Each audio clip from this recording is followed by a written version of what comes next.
الحمد لله الحمد لله الذي هدانا بعبده المختار من دعانا إليه بالإذن وقد ندانا لبيك يا من دلنا وعلانا وأشهد أن لا إله إلا الله وحده لا شريك له وأشهد أن سيدنا ونبينا وحبيبنا محمدا عبده ورسوله اللهم صل وسلم على سيدنا محمد الفاتح لما أغلق والخاتم لما سبق ناصر الحق بالحق والهادي إلى صراطك المستقيم وعلى آله وصحبه حق قدره ومقداره العظيم أما بعد فيا عباد الله فإني أوصيكم ونفسي بالتقوى الله تقوى الله التي لا يقبل غيرها ولا يرحم إلا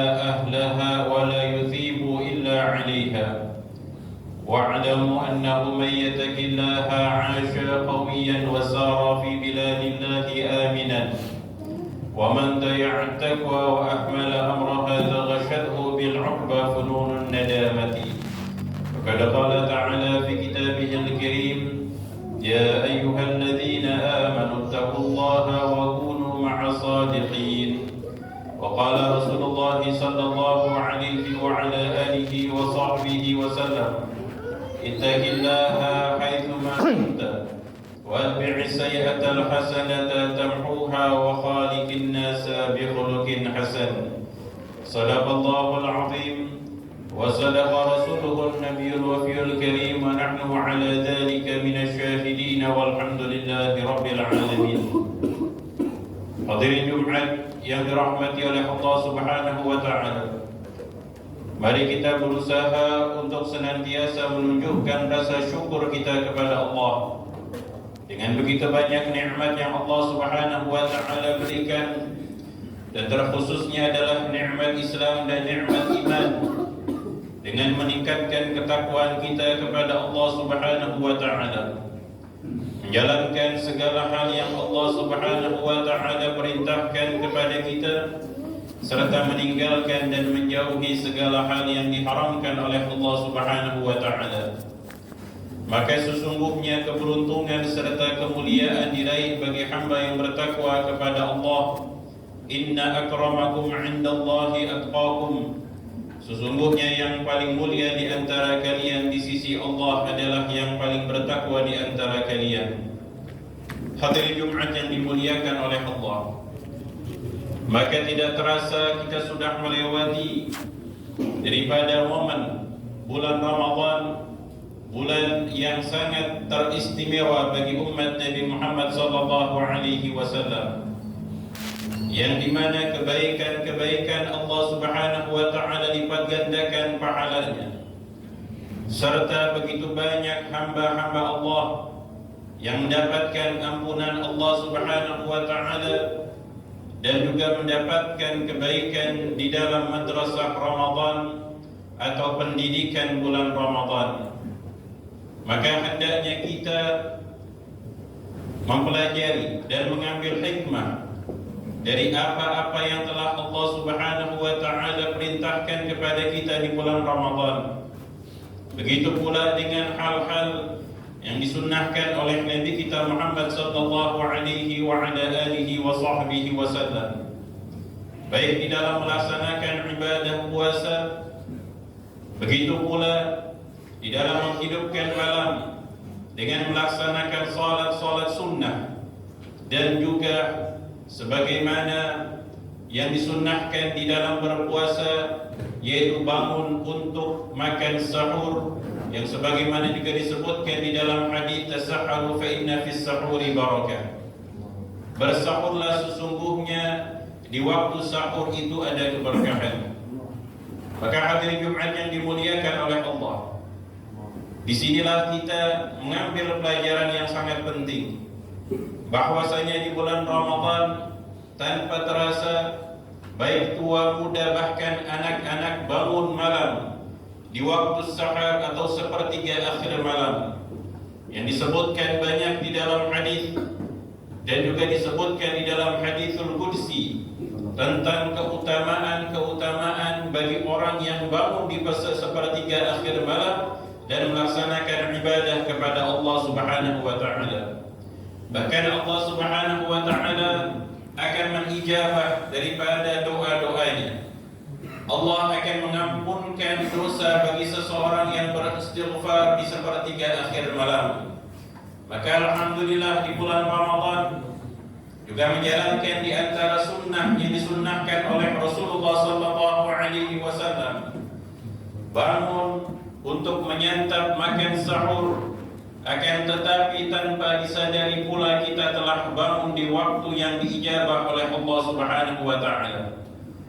Dan juga membiasakan diri untuk melaksanakan salat subuh tepat pada waktunya. Bahkan melaksanakan salat subuh secara berjamaah di masjid. Maka jangan sampai apa yang telah kita dapatkan di bulan Ramadan dari pendidikan yang Allah berikan dan Nabi Muhammad sallallahu alaihi wasallam sunnahkan, maka kita tinggalkan begitu saja. Maka kita lupakan begitu saja. Sehingga yang sebelumnya kita merasa sanggup dan kuat untuk bangun di waktu sahar, dan setelah melewati bulan Ramadan badan terasa berat dan tidur pun terasa nyenyak sehingga waktu subuh pun terlewatkan. Hadirin Jumat yang dimuliakan oleh Allah, begitu pula di antara sunnah yang diajarkan oleh Rasulullah sallallahu alaihi wasallam adalah berbagi di waktu berbuka puasa, yang dimana disebutkan di dalam hadis banyak keutamaan dan di antaranya adalah seseorang yang memberikan makanan bagi orang yang berbuka puasa akan mendapatkan pahala puasa dari orang yang berpuasa tanpa mengurangi pahala puasanya sedikit pun. Yang artinya bagi orang yang berpuasa dan memberikan makan bagi orang yang berbuka puasa, dia akan mendapatkan dua pahala sekaligus, daripada pahala puasanya dan pahala orang yang mendapatkan makanan darinya. Maka di dalam hal ini para sahabat fuqara wal masakin, mereka yang hidupnya sangat sederhana, bahkan dikategorikan daripada orang-orang miskin di kalangan para sahabat, akan tetapi keinginan mereka untuk mendapatkan keutamaan apa yang diajarkan oleh Rasulullah sallallahu alaihi wasallam sangatlah besar, sehingga mereka pun bertanya dan berkata kepada Rasulullah, "Ya Rasulullah, laisa kulluna najidu ma yufattiru bihi shaim." Tidak semua di antara kami ini sanggup untuk memberikan makanan bagi orang yang berbuka puasa. Maka di dalam perkara ini menunjukkan bahwasanya di bulan Ramadan Rasulullah menganjurkan agar kita sebagai umat saling berbagi, saling memikirkan, saling memperhatikan, bahkan di dalam urusan makanan dan urusan minuman, yang dimana itu pun akan menjadi kebaikan jikalau diniatkan untuk ketaatan kepada Allah.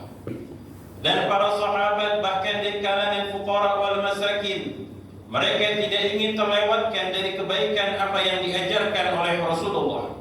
Dan mereka pun berkata, "Ya Rasulullah, kami ingin berbagi, kami ingin mendapatkan pahala-pahala kebaikan itu. Akan tetapi tidak semua di antara kami ini sanggup untuk berbagi." Lalu Rasulullah sallallahu alaihi wasallam pun berkata kepada para sahabatnya, Allah akan memberikan pahala kebaikan-kebaikan tersebut walaupun bagi seseorang yang memberikan makan untuk berbuka puasa bitamratin dengan sebutir kurma, walau ala syarbati ma'in, bahkan walaupun hanya dengan seteguk air. Maka di sini para sahabat pun ingin mendapatkan kebaikan-kebaikan tersebut. Dan berbagi bukanlah dengan suatu hal yang mewah, dengan suatu hal yang besar, bahkan dengan suatu hal yang kecil, akan tetapi dapat memberikan kebaikan bagi orang lain dan adanya keinginan untuk berbagi kepada orang lain. Ini adalah perkara yang besar di sisi Allah Subhanahu wa taala, bahkan mendapatkan pahala yang luar biasa yang Allah Subhanahu wa taala berikan. Sehingga janganlah sampai setelah terlewatnya bulan Ramadan yang sudah merasakan indahnya berbagi, baik untuk berbuka puasa, bahkan untuk sahur. Akan tetapi setelah itu merasa dan meninggalkan daripada perkara-perkara hal yang semisal ini, karena manfaatnya akan terus didapatkan bagi setiap umat Islam, kebaikannya akan terus didapatkan bagi setiap umat Islam. Hadirin Jumat yang dimuliakan oleh Allah, maka disebutkan ada sebuah kisah, adanya seorang ulama yang kaya raya yang tinggal di kota Aden di Yaman, yang bernama Syekh Abu Bakar Al-Adani, yang dikenal sebagai ulama yang kaya dan sangat dermawan, sehingga banyaknya orang yang datang ke tempat beliau akan mendapatkan suguhan makanan yang sangat luar biasa dan mendapatkan hadiah dan banyak hal yang diberikan oleh Syekh Abu Bakar Al-Adani. Sehingga ada beberapa orang yang berkata, alangkah dermawan engkau wahai Syekh. Maka Syekh itu pun berkata, sesungguhnya saya punya saudara di kota Tarim yang bernama Husain dan dia lebih dermawan daripada saya. Maka tidak lama orang-orang yang mendengar hal itu pun berangkat ke kota Tarim, yang menempuh perjalanan beberapa hari pada masa itu. Sehingga sampainya di kota Tarim, ternyata rumah Syekh Husain adalah rumah yang sangat sederhana. Mereka pun tanpa berpikir panjang beranggapan mungkin ini bukan rumah tempat tinggalnya, sehingga mereka pun menjadi tamu. Disediakan makan siang, yang disediakan hanyalah roti kering dan segelas kopi dengan gelas yang kecil. Maka di antara mereka berpendapat mungkin ini hanya makan siang, kita akan mendapatkan yang lebih ketika makan malam.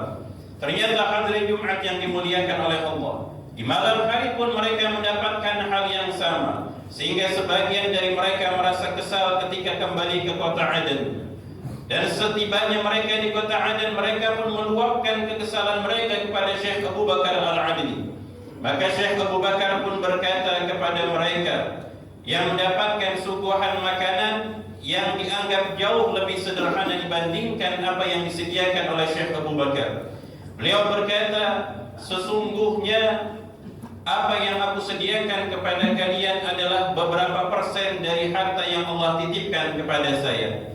Sedangkan apa yang disediakan oleh saudara saya Husain adalah setengah dari harta yang beliau miliki pada hari itu, yang dimana setengahnya untuk kalian makan dan setengahnya untuk keluarganya makan.